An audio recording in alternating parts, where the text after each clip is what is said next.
Est-il encore concevable aujourd'hui de mener une politique économique qui rejoigne l'intérêt des classes moyennes? Dit autrement, peut-on penser un modèle de développement qui ne pousse ni à la concentration des revenus et des patrimoines sur une petite minorité d'hyper riches, ni à un risque toujours plus grand de déclassement pour le plus grand nombre?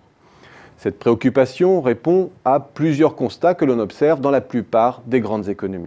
Premièrement, un mouvement de polarisation des compétences aux extrêmes lié à la diffusion des technologies de l'information. Avec d'un côté une montée en puissance des métiers à forte intensité intellectuelle, non automatisables, liés notamment à la création et au management. De l'autre, un déversement de l'emploi vers les métiers peu qualifiés, non répétitifs, les services à la personne, les métiers de contact ou de logistique, à faible niveau de productivité et de salaire.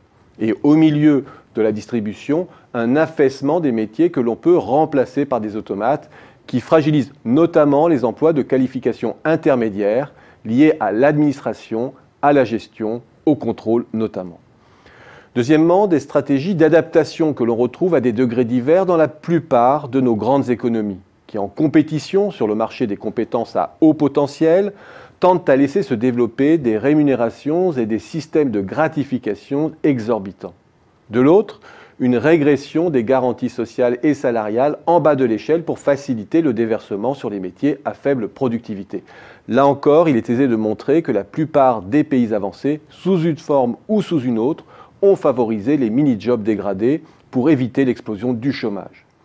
Troisièmement, l'impasse des politiques redistributives dans un contexte de concurrence fiscale exacerbée. Il devient de plus en plus difficile de taxer les bases les plus mobiles, autrement dit les salariés les plus qualifiés, le capital ou les grands groupes multinationaux. L'effort fiscal tend dès lors à se reporter sur la classe ou les structures productives moyennes. Quatrièmement, la difficulté de concevoir des trajectoires de carrière ascendantes dans un monde du travail dual et polarisé aux extrêmes.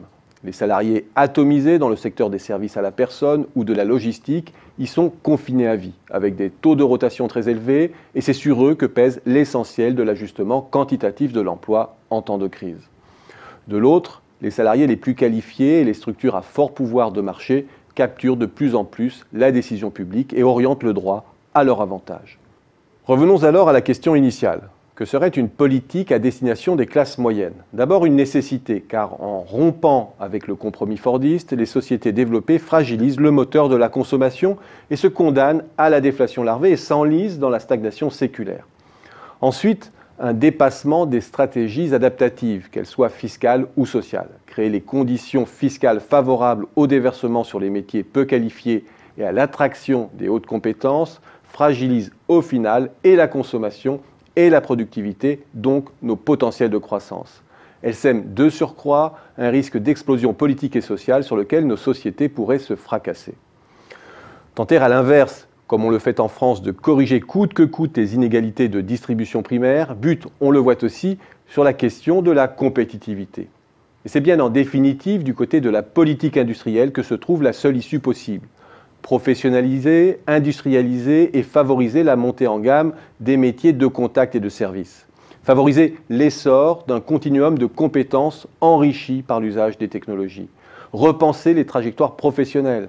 Aborder les enjeux productifs avec un abord large de l'innovation, non nécessairement technologique. La liste serait longue encore, mais nos économies resteront dans l'impasse tant qu'elles se cantonneront à mettre en œuvre des stratégies adaptatives ou réparatrices. Et la reprise qui se dessine restera conjoncturelle et non inclusive si nos économies ne profitent pas de cette trêve pour favoriser la maturation de la troisième révolution industrielle.